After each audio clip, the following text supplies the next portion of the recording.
What if I told you motivation is the biggest scam in self-help?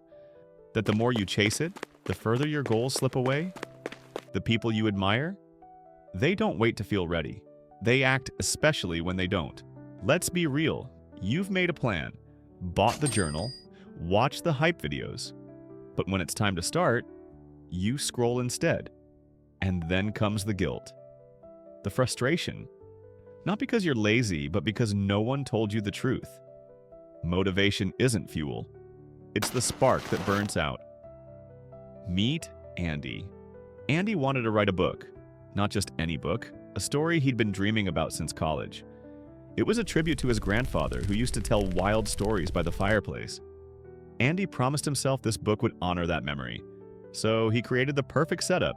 Cozy desk, ambient playlist, even a quote board. Andy to himself. All right, this is it. This year, I'm finishing that book. Day 1, 2,000 words. I'm on fire, this might actually work. Day 2, 400. Not bad, maybe I'll just tweak the outline today. Day 3, nothing. Not feeling it, I'll get back to it tomorrow. By week 2, his writing dream was buried under Netflix and snacks. Andy, scrolling. Just one more episode, then I'll write. And here's the thing, it wasn't the first time. Last year, same story. Year before that, the manuscript didn't even make it past the title page. Then Andy made a choice. Andy, quiet but firm. No more waiting, no more mood checks, just sit. Write, even if it sucks. Here's what's happening in your brain. Motivation lights up your reward system. Dopamine city. But the brain, it's wired to conserve energy, not spend it. So when the task feels hard, it pulls the emergency brake. David Goggins explains, motivation? That's weak. It's a spark, not a fire. It shows up when you're comfortable, when things are going your way. But the moment it gets cold, the moment you're tired, stressed, alone, it's gone. Vanished. That's why I say motivation is crap. Because when life punches you in the face, and it will, motivation won't answer the bell. Discipline will. Callousing your mind will. Doing the hard thing when every part of you wants to quit, that's what separates you. I don't rely on motivation. I rely on who I became through pain, through repetition, through showing up at 4 a.m. when no one's watching. That's not motivation. That's ownership, and that's what it takes. Here's what most people get wrong.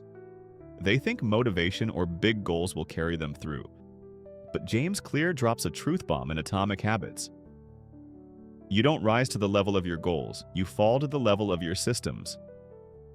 Think about that. Everyone has goals: lose weight, make more money, write a book. But when things get tough, when you're tired, stressed, unmotivated, you won't magically level up to your dream. You'll default. And what you default to is the system you've built. No system, no progress. So what actually works? Tiny, repeatable actions that run on autopilot. Want to get fit? Lay out your gym clothes the night before. Start with a 10-minute walk. Want to write that book? Tie it to a habit. One sentence after your morning coffee. That's it. Goals set the direction. But systems? That's what carries you there. Day by day, no motivation required. Andy started small. Set a timer for 10 minutes, no word count goal. Just 10 minutes. Doesn't have to be perfect. Just open the document, type. At first it was garbage. Andy, typing. The quick brown fox. Ugh, that's dumb, but keep going. Then, it wasn't. Momentum kicked in. Okay, this scene's actually working. Huh. Didn't expect that. It kept happening. Some days it was just 5 minutes. Other days he wrote for 2 hours without noticing. He wasn't chasing motivation anymore. He was building consistency. David Goggins ran 100 miles on broken feet. Not from motivation, but from mental discipline. Cal Newport's deep work? Built on systems, not moods. Stephen King writes every single morning. Yes, even Christmas. These aren't superheroes. They're system builders. They've made discipline their default setting. Here's the myth. Discipline is boring, robotic, soul-killing. But ask yourself, isn't it more painful to keep quitting? Every time you start and stop, It chips away at your self-belief. You don't just lose time, you lose trust in yourself. Discipline isn't punishment, it's protection. Protection from guilt, from regret, from the weight of what could have been. It's not a cage, it's a compass, the fast track to freedom. Because when you stop waiting to feel like it, you finally start living. So here's your challenge. Pick one small action. Do it every day for the next 7 days, no matter how you feel. It's not about hype, it's about habit.